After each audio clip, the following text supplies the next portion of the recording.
Então vamos falar aqui sobre o Antônio Gramsci e o gramscismo, tá? O gramscismo é o marxismo cultural. Melhorou aí a caneta para você? Eu estou usando outro tipo de caneta. Melhorou para você? O gramscismo é o marxismo cultural, tá? Isso aqui precisa ficar claro para você e você vai entender já já por que é chamado de marxismo cultural. Quem é o Antônio Gramsci?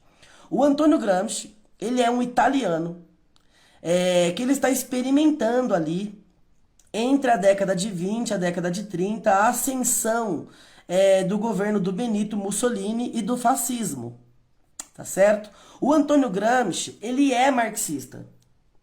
O Antônio Gramsci, ele é marxista. Ele é um marxista, tá? E como marxista, ele vai ser perseguido pelo governo do Benito Mussolini, tá? Ele faz uma viagem para a União Soviética e lá na União Soviética ele analisa como é o socialismo lá, né? E aí ele volta e quando ele volta, ao chegar na Itália, ele vai ser preso ali nas proximidades ali da década de 30 pelo Benito Mussolini. E ele vai fazer um pedido para o Benito Mussolini. E qual que é o pedido que ele vai fazer para o Benito Mussolini? Que o Benito Mussolini permita que ele tenha acesso apenas a cadernos e canetas. Cadernos e meios para escrever. E aí então o Benito vai permitir isso para ele. E aí então ele vai começar a escrever aquilo que depois vai ficar conhecido como Cadernos do Cárcere. Você vai baixar isso aqui, tá bom? Você vai baixar isso aqui, esse Cadernos do Cárcere, porque você tem acesso, tá bom? Pela internet ao PDF disso. E aqui vai ficar muito claro para você, porque todo o conteúdo que eu vou falar hoje está baseado no Cadernos do Cárcere. Beleza? Eu vou falar sobre o que o marxista Antônio Gramsci dizia. Então, aqui não é minha ideia, não é minha opinião, e você vai encontrar isso em larga escala nos escritos dele, tá bom? Eu tô falando da referência, para ninguém chegar aqui e falar para mim que eu tô inventando história. Então, você vai baixar o Cadernos do Cárcere, que é muita coisa, tá bom? É muito conteúdo, eu já li já. E você vai pegar e vai ler esse conteúdo e você vai perceber então qual é a doutrina, tá, do Antônio Gramsci. O Antônio Gramsci, ele é um marxista, mas ele vai romper com o marxismo tradicional, tá? O marxismo tradicional tem um conceito que é o conceito de superestrutura e infraestrutura.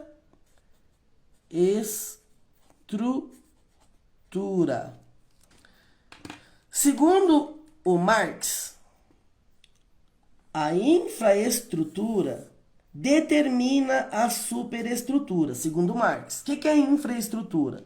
Infraestrutura é economia. A economia e a divisão social do trabalho determina a superestrutura. O que é a superestrutura? A superestrutura são as ideias ou a mentalidade ou a cultura de um povo.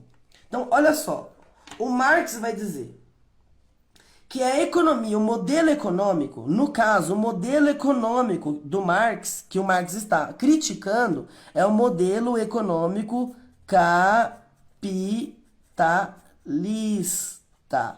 tá? E tem que ficar claro isso para você, que todo comunismo marxista, ele é fundamentado com base em crítica ao modelo econômico capitalista, tá? Então todos aqueles que criticam o capitalismo, todos aqueles que criticam o capitalismo como como um modelo econômico opressor, que produz desigualdade entre os homens, ele é marxista. Criticou o capitalismo, disse que o capitalismo produz desigualdade entre os homens, é marxista. Falou que o capitalismo é opressor, é marxista. Falou que dentro do modelo capitalista o rico fica mais rico e o pobre fica mais pobre, é marxista. Então assim, ó, você precisa entender que mesmo nós cristãos de direita, às vezes temos uma noção errada do capitalismo, tá? Eu fiz uma pesquisa, por exemplo, há pouco tempo atrás, onde eu perguntei para minha audiência se na perspectiva deles, eles acreditavam que o capitalismo, se o capitalismo diminuía ou aumentava a pobreza. E aí a resposta foi 80% disse que sim, que o capitalismo aumentava a pobreza. Só que isso é um grande equívoco, tá? O capitalismo, ele diminui a pobreza. Eu não vou conseguir falar aqui com detalhes. Outra vez, peço perdão para vocês. No meu curso, eu falo isso profundamente. Eu provo historicamente que o capitalismo beneficia a humanidade, tá? E mais do que isso, o capitalismo, ele reduz a pobreza e que a desigualdade social, o aumento na desigualdade social é também um aumento da qualidade de vida das pessoas. Quanto maior a desigualdade social, menos miséria, tá? Isso é uma tese que eu provo no meu curso. Infelizmente aqui eu não vou conseguir fazer, talvez numa outra oportunidade eu vou conseguir fazer. Lembrando, gente, para quem tá me perguntando e sempre me pergunta, esse conteúdo aqui, tá? Esse conteúdo que eu tô dando para vocês é um conteúdo pago, tá bom? É um conteúdo pago. Eu estou dando de graça, porque eu tô entendendo a necessidade de fazer isso. Eu entendo a necessidade de fazer isso no momento, então eu não posso ficar preso numa situação e eu preciso entregar um conteúdo de qualidade que acrescente valor em você, porque a gente está falando da sua família, a gente está falando dos seus filhos, então eu não posso me calar, eu preciso ensinar isso aqui para você e você precisa replicar isso aqui para sua família, para sua igreja, para sua comunidade de alguma forma. Amém, queridos? Mas olha, historicamente é provado que o capitalismo diminui a pobreza. Não é nem que ele não gera pobreza, viu, Eliane? É historicamente comprovado que ele diminui a pobreza, tá certo? Qualquer dia eu vou falar sobre isso, tá bom? Então criticou o modelo econômico capitalista, diz que aumenta a desigualdade social. Gente, isso é balela, tá? Isso é discurso de marxista. Isso não tem fundamentação histórica, científica, econômica, não tem um mínimo de fundamentação, tá? É uma coisa ridícula o que falam os marxistas e o pessoal de direita. Geralmente não conhece economia, não conhece política, cai no discurso. É enganado pelo discurso gramsciano. E você vai entender por que esse é um discurso gramsciano, beleza? Então vamos lá. O Antônio Gramsci, ele rompe com o marxismo tradicional, porque ele vai dizer assim, olha, não é a infraestrutura que determina a superestrutura, mas é a superestrutura que determina a infraestrutura. Não é a economia que modela as ideias, a mentalidade e forma a cultura. Na verdade, é o oposto. Segundo Antônio Gramsci, são as ideias, a mentalidade e a cultura de um povo, tá, que transforma o modelo econômico. Nesse sentido, olha como essa simples mudança de paradigma tem um resultado muito grandioso. O Antônio Gramsci, ele vai visitar a União Soviética e ele vai perceber uma coisa. Ele vai perceber que todo poder, e aqui, tá? Ele bebe na fonte do Maquiavel, tá certo? Ele bebe na fonte do Maquiavel. Maquiavel, mais especificamente, O Príncipe. Quem já leu esse livro? Eu tenho esse livro aqui, já dei aula sobre ele, inclusive no curso que também dou aula sobre esse livro, tá? O poder conquistado através da luta, ele não tende a se manter. É um poder frágil. Ele analisa a União Soviética, ele analisa o que está acontecendo no mundo de seu tempo e ele entende que as revoluções conquistadas por meio da luta armada, elas tendiam a não permanecer no poder. E aí, então, o Antônio Gramsci, ele vai propor uma nova revolução. Que revolução é essa que ele propõe? Ele propõe a revolução intelectual. E isso aqui foi a grande sacada do marxismo, tá? O que é a revolução intelectual? Em vez de você lutar para dominar o Estado através da guerrilha e da luta armada, e depois de assumir o Estado, começar com a expropriação e aí a implantação do sistema de doutrinação socialista, ele entende que a revolução ela não pode ser armada e ela precisa ser intelectual. Qual é o problema de uma revolução intelectual em decorrência? Qual a grande diferença aqui? A diferença de uma revolução armada, tá? É que a revolução ela pode acontecer de forma rápida. Só que a revolução intelectual, ela é uma revolução mais lenta. Ela não é uma revolução rápida. Dá mais trabalho para você fazer uma revolução intelectual. E aí, o que o Antônio Gramsci vai dizer? Deixa eu virar a folha aqui para vocês. O que o Antônio Gramsci vai dizer, então, a partir dessa ideia de revolução intelectual? O Antônio Gramsci vai dizer o seguinte, que a revolução, ela deve ser não em uma marcha de luta pela tomada do Estado, tá? Não para tomar o Estado, a revolução. A revolução não deve tomar o Estado. O que a revolução deve tomar? A revolução deve tomar a mente e o coração do povo. Olha isso aqui, queridos. Olha como esse cara é terrível e muito inteligente. Lembrando que ele fala tudo isso aqui, boa parte baseado no Maquiavel, tá? Então a revolução, ela deve ser uma marcha pela mente e pelo coração do povo, tá? E como essa revolução vai acontecer? Essa revolução vai acontecer naquilo que o Gramsci chamava de a marcha lenta pelas instituições.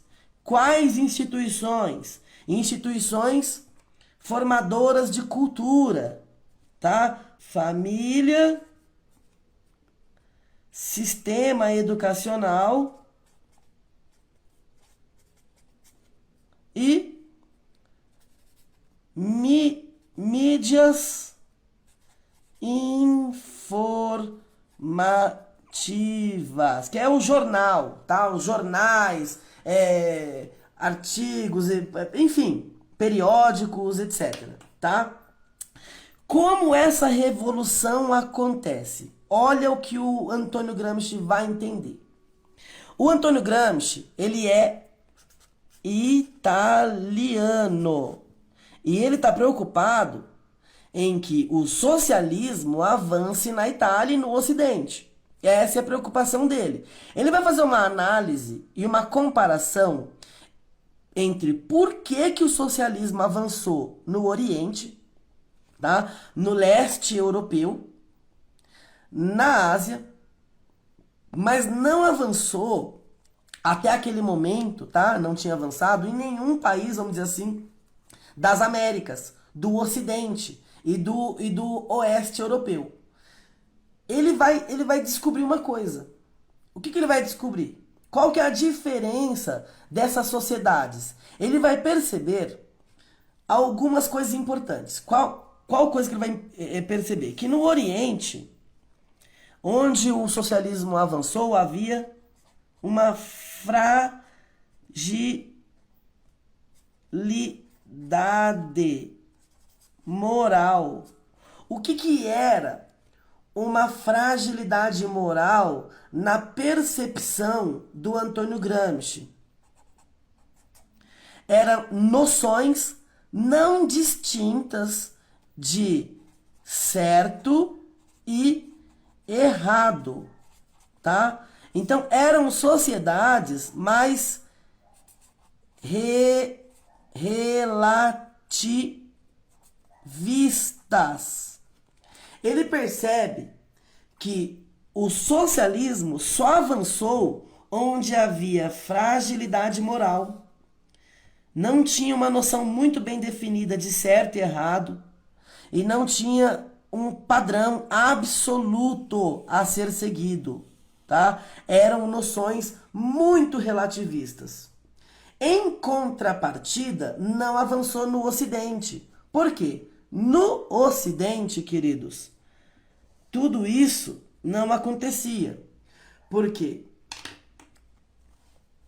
Dentro do Ocidente havia um padrão ético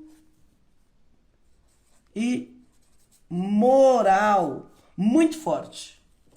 Havia um padrão ético e moral muito forte no Ocidente. E esse padrão ético e moral impedia que o socialismo avançasse. Por quê? Quando a fragilidade moral, segundo Gramsci, as pessoas estão mais abertas ao progresso. Então, ideias progressistas, elas tendem a avançar em sociedades onde há uma fragilidade moral, indistinção de certo e errado e um relativismo sem padrões absolutistas. Então, uma nação ou uma cultura, tá? Uma cultura relativista, ela é mais aberta a ideias progressistas. Daqui surge, tá? O progressismo. São progressistas, né? Os ideais da esquerda, porque são transformadores. Já no Ocidente, nós temos o oposto. Qual é o oposto do progressismo? Que é o padrão ético e moral, tá? É o conservadorismo. E por que o conservadorismo? Porque onde há um padrão ético e moral muito bem estabelecido, nós temos a ideia forte de absolutos. A ideia absolutista, ela é muito forte. Então, para uma sociedade absoluta, o progresso não é interessante. Vocês estão conseguindo me entender até aqui? Tá ficando claro para vocês? Deixa aí nos comentários, para eu não pensar que eu tô sozinho. Vai dizendo aí nos comentários, lembrando de marcar um monte de gente para vir assistir, tá? E convidar a gente para a comunidade, pra gente alcançar números cada vez maiores de pessoas assistindo, tá? Então, olha só, o Antônio Gramsci, ele vai entender tudo isso aqui. Isso tudo tá no caderno nos cadernos do cárcere do Antônio Gramsci, tá certo? E aí, o que ele vai entender? Quando ele vai diagnosticar o Ocidente, o que dá essa coesão? O que dá esse padrão ético e moral? O que produz esse conservadorismo e tradições muito bem fundamentadas? O que dá liga para essas sociedades? Ele vai descobrir, então, a partir de uma análise que é... Deixa eu virar aqui mais uma folha. O que dá coesão, então, para esse absolutismo dentro da moral ocidental, dentro da cultura ocidental? Ele vai falar que é a moral ocidental, ela é baseada em uma cultura judaico-cristã. É uma cultura judaico-cristã.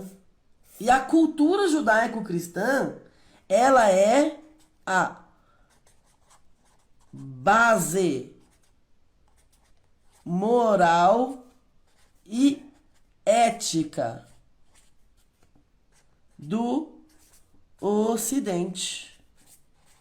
Então, olha o que está acontecendo aqui. Opa. Olha o que está acontecendo aqui. O Gramsci vai entender que existe uma base moral baseado, né, fundamentado na cultura judaico-cristã no Ocidente. O cristianismo é muito forte no Ocidente. Então, existem noções fixas e muito bem estabelecidas e nítidas de moral e ética. As pessoas aqui sabem o que é certo e o que é errado. Eles têm um fundamento. Não há relativismo, mas tradições. Tradições absolutas e conservadoras. Por que o conservadorismo é cristão, queridos? Tá aqui, ó. Tá muito claro, muito nítido. O que o Antônio Gramsci vai entender? O Antônio Gramsci, então, a partir dessa análise, ele vai perceber uma coisa. Olha, a gente precisa desconstruir isso aqui. A gente precisa desconstruir isso aqui. Para o socialismo avançar no Ocidente, a gente precisa fragilizar a cultura judaico-cristã.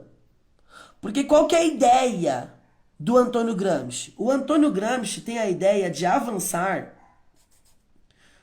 na revolução intelectual até alcançar um objetivo. Qual é o objetivo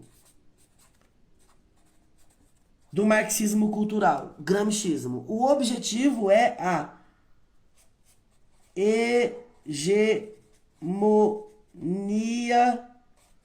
cultural. Tá? Isso aqui tá muito disponível na internet, pra você ver que não é besteira minha. Você pode pesquisar aí da Google, pesquisar artigos científicos, históricos, sociológicos, você vai encontrar isso aqui em abundância, tá? O objetivo do Antônio Gramsci é alcançar uma hegemonia cultural. Por que é alcançar uma hegemonia cultural? Porque, segundo Gramsci, a Revolução Armada não tem poder de manter o poder, de manter o governo. Então, o que é necessário para alcançar o poder? Ele entende que para alcançar o poder,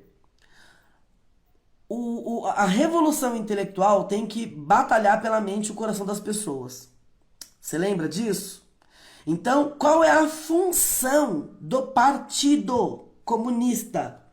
Qual é a função do Partido Comunista? A função do Partido Comunista é uma só. Qual é?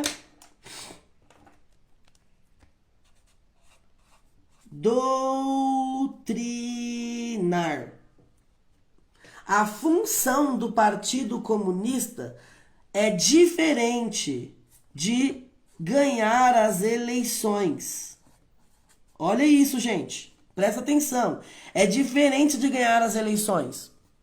É diferente de... Lembra que agora ele não prega mais a Revolução Armada? Não dá. A Revolução Armada não mantém no poder. E se a Revolução Armada não mantém no poder, qual que é o único jeito de chegar no poder? É através das eleições? É através das eleições. Mas o objetivo é a hegemonia cultural. E do Partido Comunista é a doutrinação. Por que que eles falam isso? Porque eles entendem que quando houver hegemonia cultural, não haverá outra opção a não ser vencer e instaurar o socialismo pela democracia.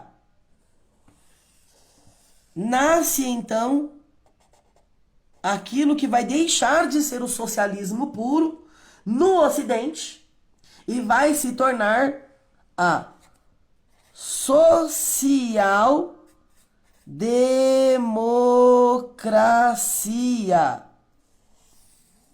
Partido Social Democrata é essencialmente marxista, mas gramscista. Tá entendendo? Tá claro para vocês? Quando a cultura judaico-cristã for fragilizada e houver uma hegemonia cultural marxista, eu vou explicar como é que eles pretendem fazer isso, então só haverão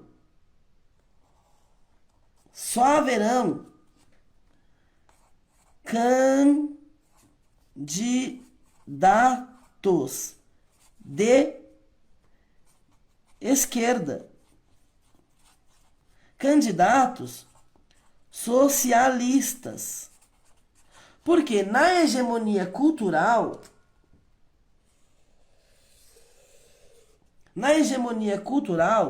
ser socialista é ser certo moralmente.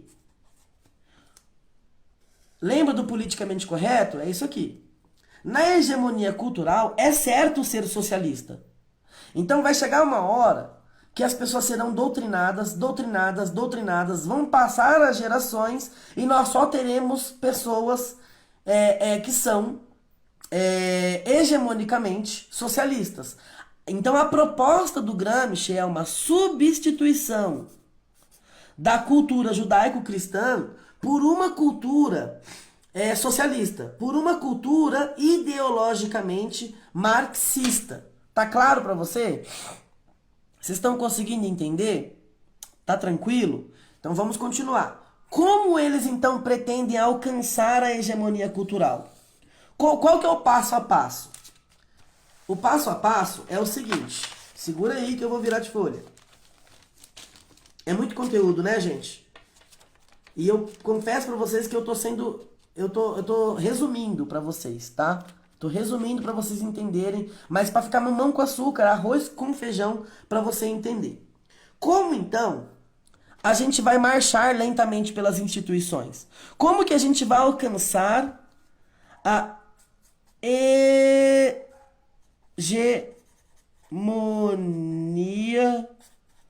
cultural? Como que eles, né? A gente não, misericórdia, tá amarrado. Como que eles vão alcançar a hegemonia cultural? Para eles, cada proletário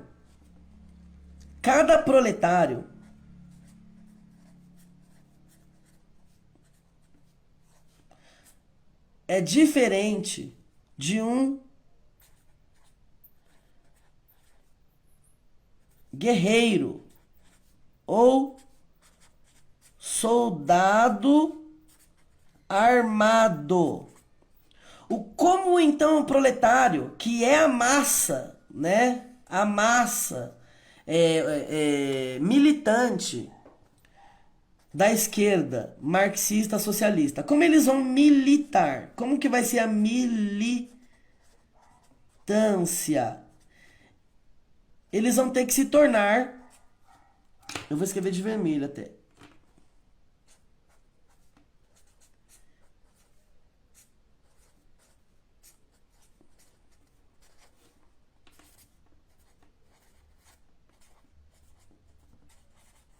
Essa palavra aqui é clássica, tá? Do marxismo cultural.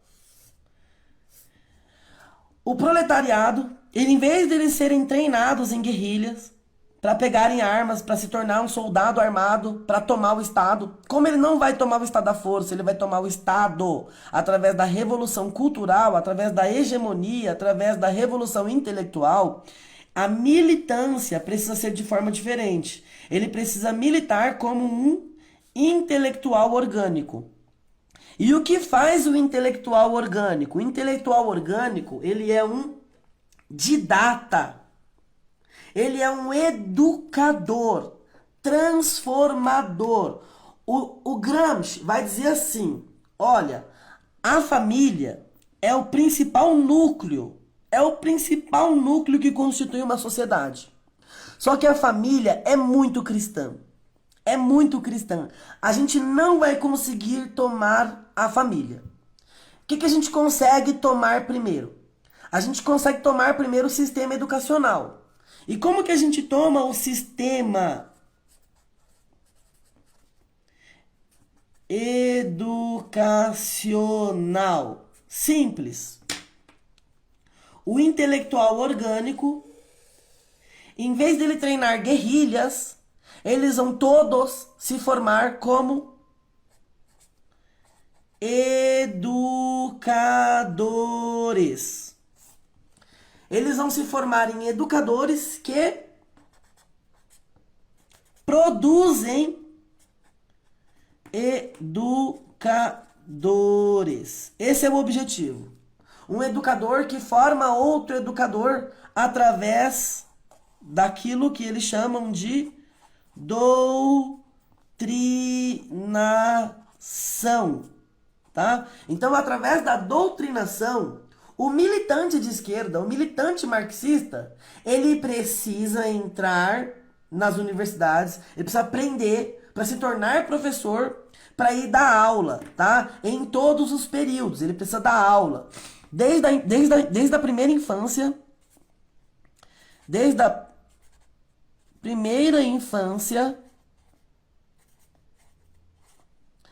até a universidade. Uma vez que eles vão entrar como professores na primeira infância até a universidade, todos aqueles que passarem, desculpa, todos aqueles que passarem pelo sistema educacional serão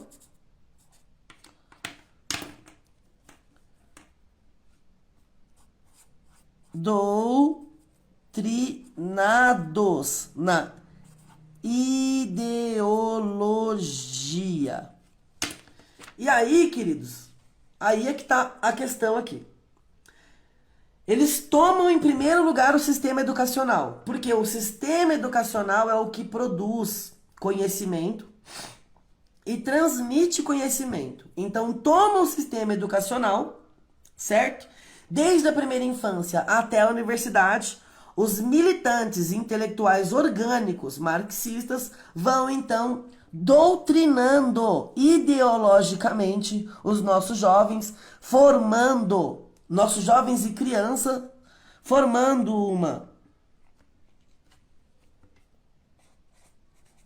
consciência da luta de classes. Então eles vão ensinar a consciência da luta de classes, que é o materialismo histórico, mostrar que existem opressores e oprimidos. Tá claro até aqui? Quem são os opressores? No marxismo tradicional, e isso permanece, são os capitalistas. Só que para os intelectuais orgânicos, eles querem bater em quem primeiro? Eles não querem bater no capitalismo primeiro. Eles vão bater no capitalismo também, com certeza. Mas qual que é o problema? Quem está barrando o avanço do marxismo no Ocidente? É o cristianismo. Como então eles vão bater no cristianismo? eles precisam mostrar que o cristianismo é opressor. Aqui mora o perigo, gente. Aqui mora o perigo. Como que eles vão mostrar que o cristianismo ele é opressor? Deixa eu mudar de página. Como que eles vão mostrar que o cristianismo é opressor? Olha como esse discurso, você já deve ter ouvido na mídia. E a mídia, né, é o segundo alvo, né, da tomada do poder, é a mídia. Então, as mídias são alvo do marxismo cultural, e a maior mídia no Brasil hoje, que é a Globo, ela é marxista, tá bom?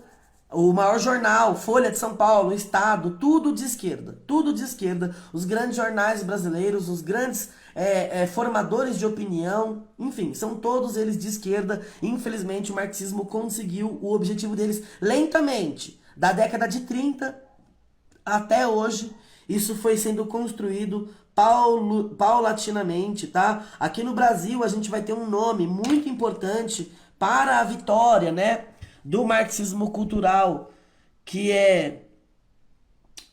a gente tem vários, né? Mas o principal aqui é o Paulo Freire, através da pedagogia do oprimido. Depois você pesquisa sobre a pedagogia do oprimido, tá? O sistema educacional brasileiro é freiriano, infelizmente. Por isso que essa miséria, essa desgrama, infelizmente também não vou conseguir falar o que é hoje sobre o que é a pedagogia do oprimido. Em outro momento a gente fala no curso em defesa do cristianismo, eu explico também com clareza, tá bom? Mas aqui eu não tenho tempo para fazer isso, infelizmente. Então olha só, como é que vai acontecer então a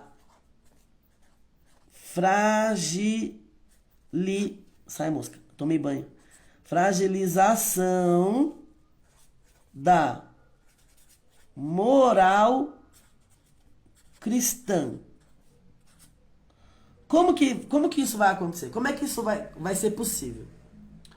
O amigo, que não é amigo, né, o Antônio Gramsci, lendo Maquiavel, ele vai entender um conceito.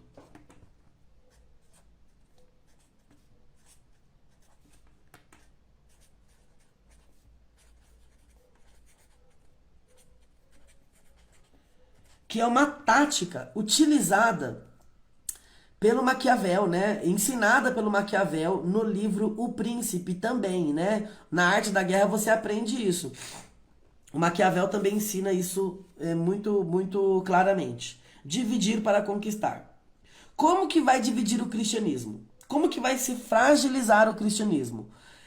Outra coisa que o Maquiavel vai ensinar, tá? Você vai colocar pares de antítese para cada conceito moral cristão, tá? Como que eles vão fazer isso? Primeiro, o cristianismo, eu vou denominar o cristianismo aqui de, vou fazer uma cruz que fica mais claro, eu não tenho que escrever, né? O cristianismo bom. O objetivo, então, do marxismo cultural é a fragilização da moral cristã. Como que ele vai fazer isso? Voltando para conceitos maquiavélicos, tá? Do Príncipe de Maquiavel, o objetivo, então, é dividir para conquistar. E como se faz isso? Como se divide para conquistar? Segundo o Antônio Gramsci, nos cadernos do cárcere, tá? O objetivo, então, é criar pares de antítese para cada conceito moral cristão, tá? E como seria, então, esse trabalho de criar pares de antítese para os conceitos aí da moral cristã? Primeiro, sobre o cristianismo como um todo. O cristianismo é bom? Sim, o cristianismo é bom. A moral ocidental, a cultura ocidental, elege o cristianismo como religião oficial, que no Brasil é um país cristão. Na a América Latina é cristã. A Europa Ocidental é cristã, seja católica ou protestante. No Brasil, no início do século XX, o Brasil, um dos maiores países católicos do mundo, né, se não o maior país católico do mundo naquela época, tá? E uma pequena parcela de protestantes, Estados Unidos, um país, maior país protestante do mundo, e alguns outros países aí, todos eles, né? Inglaterra, França, Europa de modo geral, Alemanha, né? A Alemanha Ocidental, né? Porque a Alemanha Oriental, vocês viram o que aconteceu, né? Enfim, então o cristianismo é muito bem aceito pelo Ocidente. Então, qual que é o objetivo? Como é que a gente vai fragilizar a moral cristã no Ocidente? Como que a gente fragiliza a moral cristã no Ocidente, tá? Que fique claro isso. Esse é o papel de quem? Esse é o papel do intelectual orgânico. Quem é o intelectual orgânico? É o soldado do marxismo cultural. É ele agora que tá militando. Não é mais aquele cara com a foice e com o machado, o revolucionário guerrilheiro, não. Agora o revolucionário é o intelectual que está no processo de marchar lentamente pelas instituições, família, sistema educacional e mídias de produção de informação, tá? Então os três principais formadores de consciência e de cultura são os grandes alvos da esquerda militante e intelectual marxista. O cristianismo é a grande barreira que impede o avanço do marxismo. Então, o cristianismo se torna o alvo. Qual que é o alvo? O alvo é o cristianismo. O cristianismo é o alvo dos ataques marxistas. Quem é o alvo dos ataques marxistas? É o cristianismo. Tá claro? No Ocidente, o cristianismo é muito bem estabelecido como bom. Só que qual que é o papel, então, do intelectual orgânico? Formar pares de antítese. Vamos colocar em xeque. O cristianismo é bom? O cristianismo é bom? O que o intelectual orgânico vai fazer? Dentro da universidade, ele vai tentar mostrar que o cristianismo, ele é mal. Como eu coloquei bom com bom, não coloquei bem, eu coloquei bom, então eu vou colocar mal com U. Mal de maldade, não de mal de malignidade, tá? Mas na finalidade você vai entender. Como que ele vai mostrar que o cristianismo é mal? Ele vai pegar, então, os podres da igreja, tá? E vai colocar na cara dos alunos. Aí, primeiro, vai falar sobre a igreja católica. Da igreja católica, eles vão elencar principais assuntos. Cruzadas.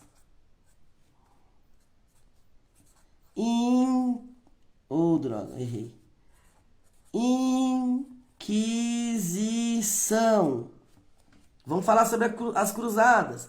A Inquisição. Vão falar sobre como a Igreja Católica impediu o avanço da ciência. Isso é o que eles vão falar, tá, gente? Vão falar que a Igreja Católica impediu e perseguiu as pessoas e derramou muito sangue e etc e tal. Embora não seja mentira totalmente, alguns dados serão omitidos, tá? Quais dados? O dado de que o catolicismo romano, no período das cruzadas e da Inquisição, matou milhões de pessoas. Isso é mentira, tá? Isso é mentira. Se eu não me engano, alguns estudos apontam que foram cerca de, no máximo, 100 mil pessoas, tá? Sendo generoso com esse número. É um número muito grande? É um número muito grande, tá? Na Inquisição, cerca de 1.000 pessoas. Cerca de 1.000 pessoas, isso é dado documentado, tá? Agora, das cruzadas, mais ou menos umas 100.000 pessoas são as estimativas, tá? Mais ou menos, tá? Tô falando com base porque eu não tenho certeza, mas é um número assim, mais ou menos, tá? Já, só para você ter uma ideia, o marxismo matou, tá? O marxismo, a ideologia marxista matou através do socialismo, através de suas propostas, na China, na Coreia do Norte, na União Soviética, aproximadamente, confirmados em números oficiais, tá? Em números oficiais, mais de 110 milhões de pessoas, tá? Já em números extraoficiais, passa de 200 milhões, tá? Muitos historiadores dizem que a totalidade de pessoas mortas pela ideologia marxista foram mais de 200 milhões, irmãos. Isso é mais do que todas as guerras juntas.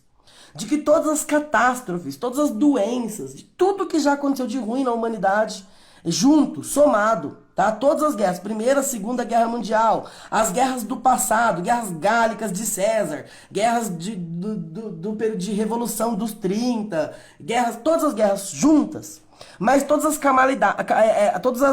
as calamidades, inclusive a peste negra, inclusive a gripe espanhola, tudo isso é inferior ao número de mortos, tá? Em apenas um século, menos de um século, na verdade, de ideologia marxista na prática, tá? Olha só, 200 milhões de pessoas, irmão, é muita coisa, tá? Dessas 200 milhões de pessoas, 20 milhões de cristãos. Fora os judeus e adeptos de outras religiões, tá? Porque o marxismo odeia todas as religiões.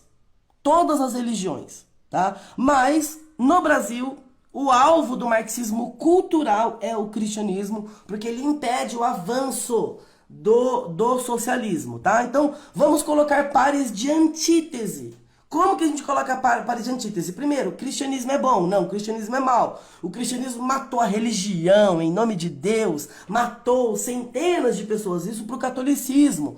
E para os protestantes, os escândalos, tá? Os escândalos sempre estão aí nas pautas das grandes mídias. O cara roubou. É o evangélico não sei o que, pastor não sei o que, né? Matou, escândalos, tá? Prostituiu, adulterou, sempre vai sair na mídia notícia ruim dos protestantes. Ninguém vai falar como o cristianismo liberta, os protestantes libertam do mundo das drogas, do crack, centenas de milhares de pessoas todos os dias. Quantas famílias são resgatadas através do cristianismo? Quantas pessoas são salvas da fome, são assistidas socialmente pelo cristianismo, seja católico, seja protestante. Isso não sai na mídia.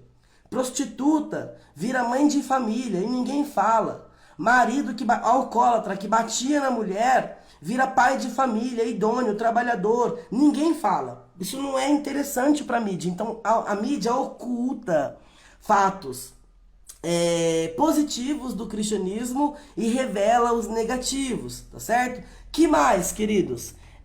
Conceito de casamento hétero. Casamento hétero é uma coisa ruim, porque oprime os homos, tá? Então os homos, aqui ó, eu tô falando sobre o casamento homossexual, união homoafetiva e por aí vai, tá? A união hétero, que é ensinado, o casamento hétero que é ensinado pelo cristianismo, ele oprime, ele é um opressor dos homos, tá? O homem hétero, masculino, né? O homem cristão, o homem da moral cristão, ele oprime a mulher, porque a Bíblia diz que a mulher tem que ser submissa. E isso, então, é uma forma de dominação do homem sobre a mulher, transformando a mulher em oprimida e o homem em opressor. Fala sobre o cristianismo construindo uma sociedade patriarcal. Como o cristianismo produz uma sociedade patriarcal, as mulheres são vítimas de sociedades cristãs. Então, assim, eles vão criando formas, tá? De transformar o cristianismo no vilão, transformando os cristãos em opressores, tá? Opressores, e as outras religiões como oprimidas. Aí eles vão mostrar o cristianismo perseguindo, matando religiões afro, espíritas, budistas, enfim, pessoas de outras religiões sendo oprimidas pelos cristãos. Então, o grande papel do intelectual orgânico na universidade é falar mal do cristianismo. Só que não para por aí. Falar mal do cristianismo construindo pares, tá? De antítese. Deixa eu explicar pra você. Olha esse argumento aqui. O cara tá lá na sala de aula. Seu filho tem 16 anos. 17 anos. Tá ou no ensino médio, ou ele tem 20 anos, tá na universidade. Aí chega um professor intelectual orgânico e vai falar assim, olha, tudo que eles querem é viver o amor. Eles querem viver o amor. Eles optaram por se amarem. E não importa o sexo.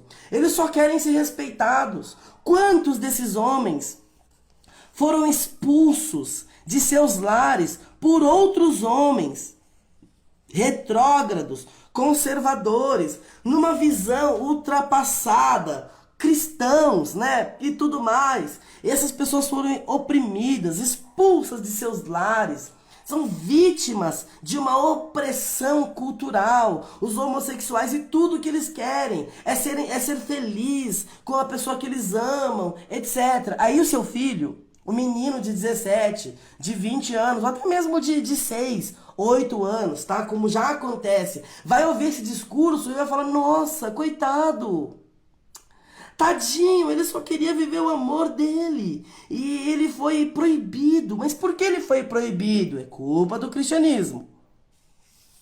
É culpa do cristianismo. É culpa da família cristã. É culpa dos pastores.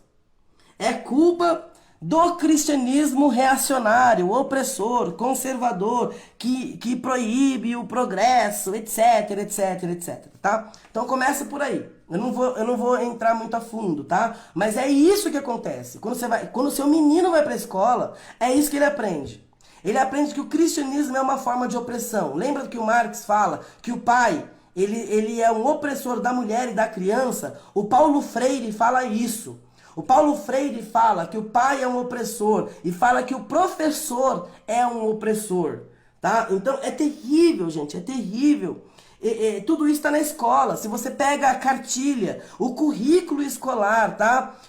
Sobre ensino sociológico, sobre diversidade, cara, isso é muito descarado. Isso é muito descarado, sobre você respeitar. Começa assim, sobre você respeitar, e eles vão introduzindo sutilmente esses conceitos que na verdade tem como finalidade mostrar a família cristã como opressora. Eles vão falar sobre heteronormatividade, e por aí vai, tá? A opressão da família hétero, do masculino e etc, tá? Então isso tudo é com a finalidade de formar intelectuais orgânicos que sejam contrários ao cristianismo. O cara vai sair da escola, ele vai ter náusea pelo cristianismo. Entendeu? Ele vai odiar os cristãos, cara. E ele vai chegar em casa e vai ver o pai dele, a mãe dele cristã, às vezes, falando contra a homossexualidade mesmo. E aí vai falar, tá vendo? É verdade, meu professor estava certo. E ele vai então começar a aderir ao discurso do respeito, da diversidade. É sutil, gente. Nós temos que respeitar? Claro que temos. Não estou falando que a gente não tem que respeitar. Isso eu não vou explicar com detalhes isso porque você está calejado de saber, tá bom? Mas a gente não vai abrir mão dos nossos princípios. A Bíblia ensina que a homossexualidade é pecado. Eu não posso abrir mão disso. Entende? Eu não posso abrir mão disso. Mas para a sociedade, nós somos maus. Nós somos maus por pregarmos uma situação tão terrível, tão opressora contra os homossexuais, a dominação do homem com a mulher e por aí vai. Vamos falar dos escândalos, etc. Mas não para por aí. O que é pior? Na universidade, como a academia foi tomada, como a academia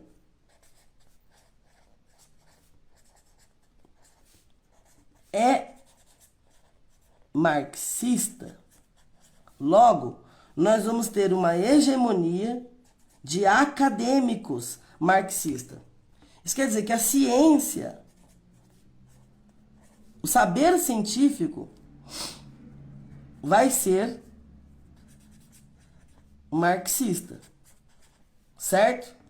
Qual que é o problema disso aqui, queridos? O intelectual orgânico, que é, por exemplo, evolucionista,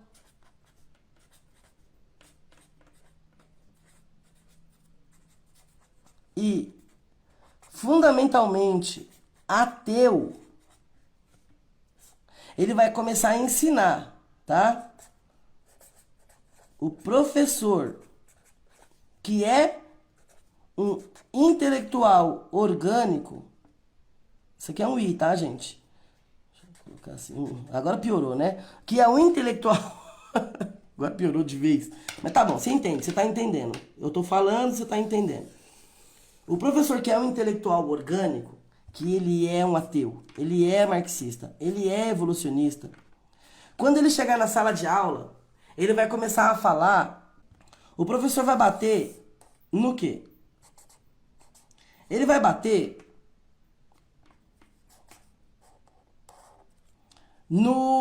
nas bases do cristianismo. Quais são as bases do cristianismo? As bases do cristianismo são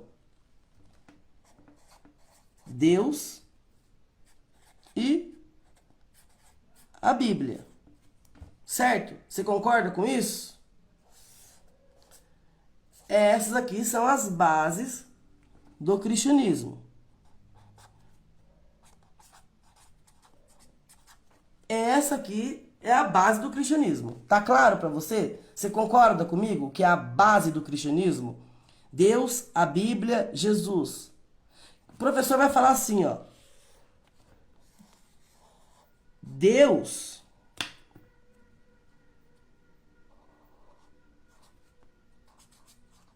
não existe.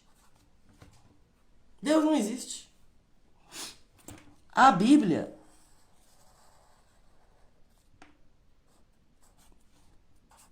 foi alterada. Ou a Bíblia é um livro mítico, que não tem fundamentação de verdade. Jesus não existiu. Ou, se existiu, ele era... Eu vou falar diferente, tá? Ele era diferente do que é ensinado. Eles vão falar que existe o Jesus da Bíblia e o Jesus histórico. Há uma separação entre o Jesus bíblico e o Jesus histórico. O Jesus histórico, ele casou com Maria Madalena, teve uma filha e por aí vai. Chamada Sara, né? Conforme o livro do Dan Brown e tudo mais. Eles vão questionar a fé. E aí eles vão vir com argumentos muito convincentes que Deus não existe. Vão vir com argumentos assim, por exemplo, quem garante para você que a Bíblia não foi alterada? Esse livro que você está seguindo aí foi alterado no decorrer da história. E mais, você segue um livro que é cheio de mitos, tá? E que foi uma invenção humana com o objetivo de manipulação do poder. A Bíblia, ela foi uma invenção do Constantino, lá no século IV, com a finalidade, né, no Concílio de Nicéia, em 325, com a finalidade de manipular as massas do império. Inclusive, o Jesus humano só foi divinizado lá por Constantino, no Concílio de Nicéia, com um bispo que o Constantino chamou para defender, para criar essa teoria, que era um bispo chamado Atanásio, que criou a doutrina de que Jesus era Deus. Mas isso não tem base, nem fundamentação histórica. Olha só. E aí, então, Deus não existe. Deus não existe. O que existe, gente, é comprovado o evolucionismo. O homem veio de um ancestral comum com os primatas, tá? O mundo não foi criado por Deus. O mundo é resultado do Big Bang. Isso já está comprovado. É o Stephen Hawking que fala sobre isso. Isso foi formulado lá no início do século, por Lemaitre. E já está muito claro que o Big Bang é uma verdade, que Deus não criou nada. Olha, imagina só, gente. Imagina só. Isso aqui tudo vai para a cabeça do seu filho. Você acha que ele vai sair de lá com a fé dele fortalecida ou fragilizada? Se ele perde a fé na Bíblia, olha, entenda isso. Perdeu a fé em Deus, acabou o cristianismo. Perdeu a fé em Jesus, acabou o cristianismo. Perdeu a fé na Bíblia, acabou o cristianismo. Não tem como você ser cristão e não crer na Bíblia. Tá? A Bíblia não precisa ser atualizada. A Bíblia é a única regra de fé e prática do cristão. Não creu na Bíblia, acabou o cristianismo genuíno. Não creu que Jesus é verdadeiro homem, verdadeiro Deus, acabou o cristianismo. Não acreditar que existe um Deus criador dos céus e da terra, o Deus todo-poderoso, Deus verdadeiro, um único Deus, acabou o cristianismo. Então eles vão bater nesses três pilares cristãos, tá? E agora vamos lá. O que o cristão faz? Deus não existe. Ah, existe sim. Então prova que ele existe. Não sabe. Não sabe provar. Aí chega o ateu e fala assim, ó, a Bíblia é alterada. Você sabia que a Bíblia é cheia de alteração? A Bíblia foi uma invenção de Constantino lá no século IV, com o objetivo de manipular o Império Romano, papapá, papapá. O que você vai me dizer? Aí o cristão não sabe responder. Não sabe, velho. Tem pastor que não sabe... Tem pastor. A maioria dos pastores não sabe defender. Entende? E aí ele chega e fala assim, olha, Jesus até existiu.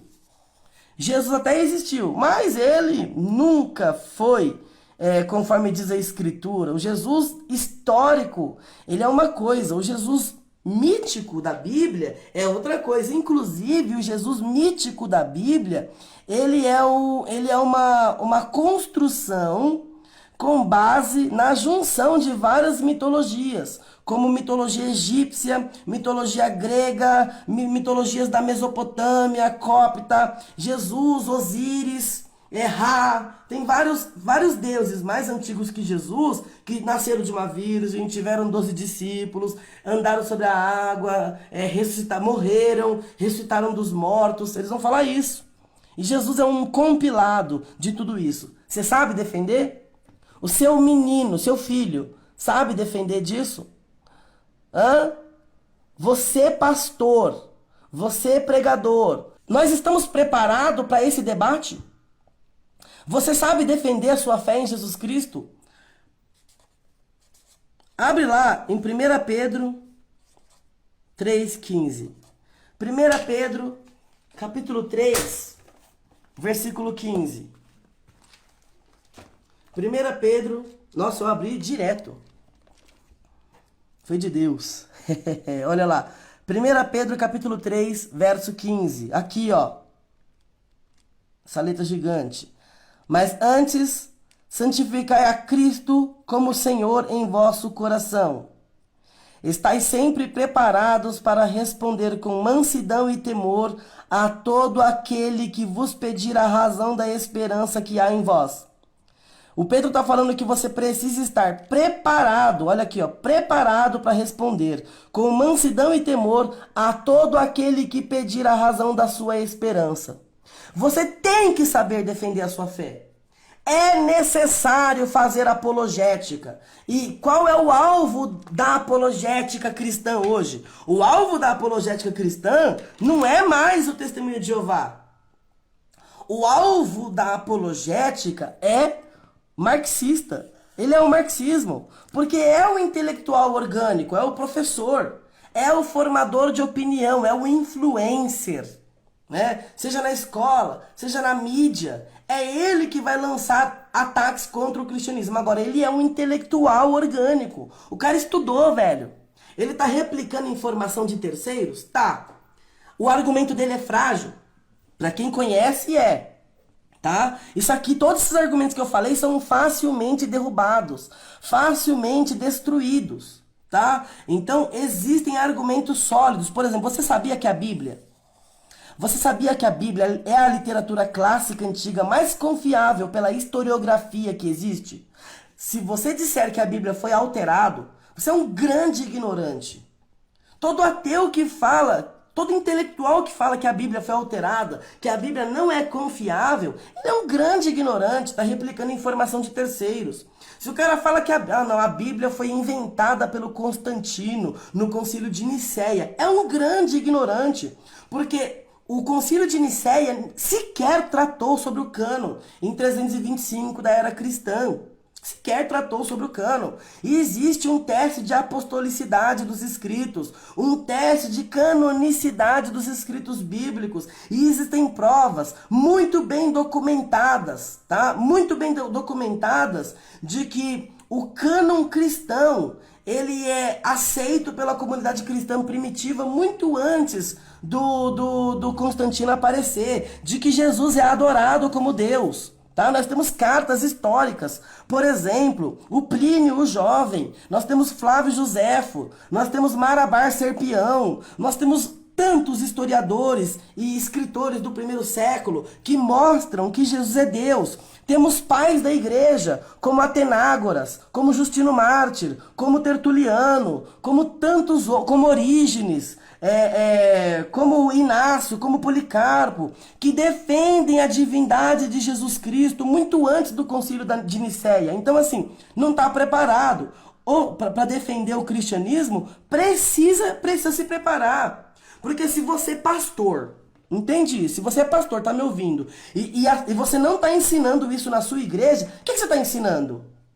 Olha a chave, olha a bênção, receba a bênção, sinta, se arrepie, chore. Ah, para com isso, gente. Desculpa, para com isso. Que cristianismo ridículo é esse? Teologia coach, teologia da prosperidade, pastores que parecem palhaços no púlpito, sabe? Animadores de plateia. Pastores que parece que estão lá só para motivar o público, em vez de ensinar doutrina, pregação expositiva, pregação da palavra, ensinamento histórico, cultural, sólido, científico do cristianismo, com referência bibliográfica, com referência histórica, arqueológica. E aí produz um cristianismo fraco, produz cristãos seculares, cristãos mundanos, cristãos sem estrutura alguma. Se você pede para o cristão de hoje, me prova que Jesus é Deus, usando a Bíblia. Eu só quero saber, se você me provar pela Bíblia, mostrando na Bíblia que Jesus é Deus, eu me converto aqui agora. Tem cristão que não consegue. Irmãos, isso é um grande problema pra gente. Porque assim, a gente está sendo atacado. A gente está sendo atacado violentamente pelo marxismo cultural. E agora eu tô falando como pastor, amém? Não tô falando como professor. Então, se você me recebe pela misericórdia do Senhor como pastor, receba o que eu vou lhe falar agora, em nome de Jesus Cristo. Então, olha só, os cristãos não conhecem a fé cristã, irmão. Não sabe. Não sabe defender o cristianismo. Perde debate para testemunha de Jeová. Imagina, o cara perde debate para testemunha de Jeová. Imagina para o intelectual orgânico marxista, irmão, que tá treinado para debater.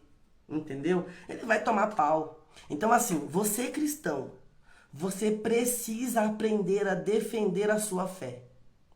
Você precisa aprender argumentos sólidos e históricos a respeito da fé cristã. Você é pastor, você é professor de escola bíblica, de departamento infantil, para de ficar levando as crianças só para não atrapalhar os pais nos cultos, Tá? Você que é pastor, organize o seu departamento infantil para que as crianças aprendam doutrina. O que é doutrina, irmão? Doutrina é salvação pela graça. Jesus Cristo, o verdadeiro Deus, o verdadeiro homem. Deus é um só, que subsiste em 3 pessoas. Salvação não é pelas obras, salvação é pela graça. Total depravação, eleição. Seja você arminiano ou calvinista, ensine a doutrina. Ensine ressurreição dos mortos. Ensine que Jesus vem. Ensine que essa vida é passageira. Ensina que nós estamos aqui como peregrinos. Que a nossa esperança não é aqui. Que a gente não está aqui para conseguir conquistar. Porque a gente não está aqui para ser cabeça e não cauda, etc. Que a gente está aqui para glorificar Jesus. Que a nossa vida é só para isso. Você existe para a glória dele, só para isso. Nós existimos para a glória dele. A função da sua existência é acrescentar peso de glória ao nome de Jesus. Se você é cristão, tá? Então, nós precisamos mudar, irmão. Aí não adianta a gente querer batalhar contra marxista se a gente não conhece a Bíblia. Nunca leu a Bíblia inteira, né? Como dizia Charles Spurgeon, os desviados começam com suas Bíblias empoeiradas e terminam com suas vestes sujas, né? O próprio Oséias, no capítulo 4, no versículo 6, ele fala: o meu povo está sendo destruído porque lhe faltou conhecimento. Jesus fala, lá em Mateus, capítulo 22, versículo 29, errais, não conhecendo o poder de Deus e nem as Escrituras. João, capítulo 5, versículo 39, examinai as Escrituras, porque vós cuidais a ver nelas a vida eterna, e são elas que testificam de mim. 2 Pedro 3,18, mas antes crescei na graça e no conhecimento de Deus. Oséias, capítulo 6, versículo 3, conheçamos e prossigamos em conhecer ao Senhor. Então assim, a gente precisa conhecer a Deus, querido, através das Escrituras. Nós precisamos estar preparados, como disse o Pedro, 1 Pedro capítulo 3, versículo 15. Mas antes, santificai a Cristo em vossos corações, estejais preparados para responder com mansidão e temor a qualquer um que vos pedir a razão da vossa esperança. Você é cristão? Que tipo de cristão você é? Amém? Entenda isso, a gente vai falar disso nas próximas aulas, tá? Mas o objetivo, queridos, é você aprender o marxismo. Pô, muito bom, show de bola. Tá aprendendo sobre o marxismo? Tá, glória a Deus. Mas o que você conhece mais? Você conhece mais de política ou você conhece mais da Bíblia? Porque se você conhece mais de política do que da Bíblia, então que ele está errado. Se conhece os fundamentos da fé cristã, precisa conhecer o fundamento da fé cristã. Amém?